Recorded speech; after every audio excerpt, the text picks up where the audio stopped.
Why is it important for you to be, or for anyone who's a conscious dance teacher, to be part of an international association, professional association? And I think this is a really important question.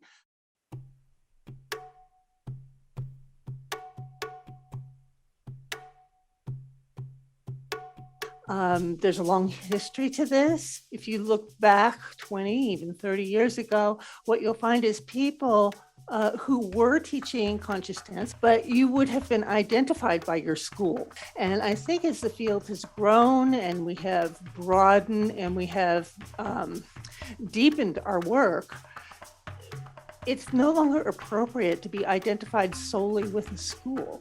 Those of us who are teaching conscious dance, many of us have studied from many different schools and have many different influences in our work. And the field itself is growing because of that. It's growing because of our numbers. It's growing because of the amount of remixing or integrating or synthesizing that we do. And we now have a field that's called conscious dance teachers. There's a field of professionals teaching this work under many different names. And it's important, I think, that that you have a professional organization that supports you in your profession alongside all of the other professionals, not necessarily the school that you have come from, is essential in terms of building the integrity of our field. So we're not each just building brands, we're actually building a body of knowledge.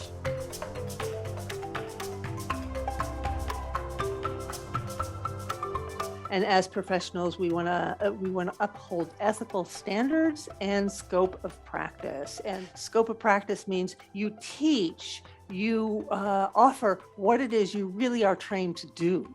And that is something that needs to go across schools. That is something that we as professionals need to hold on to altogether. So this is good for you as a professional to be aligned with professional standards and organization. It's also good for your students. It actually makes your students feel safer too. And they may not know that, but it does. It creates a bigger net for the work that we're doing.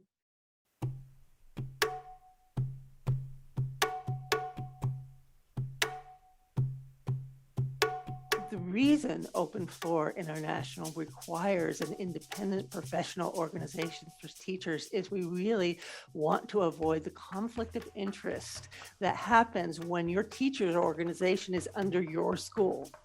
For one, you're more likely to protect your brand, you're more likely to protect your teachers.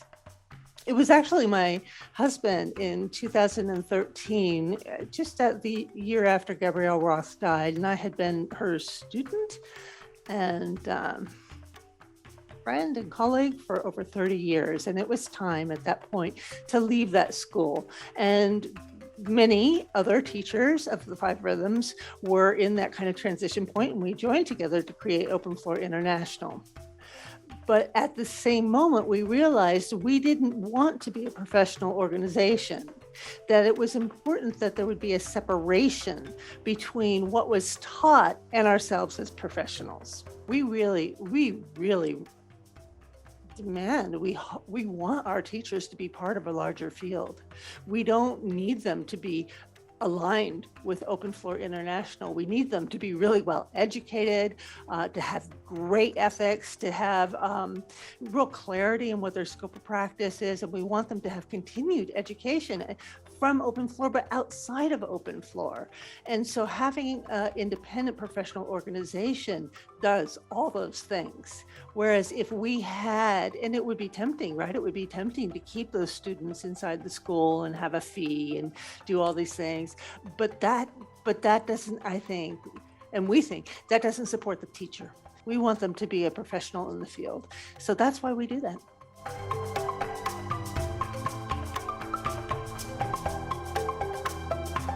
I think that the people who join the ICMTA can be really proud of themselves, because you're taking a leap of development in the evolution of the practices that we offer.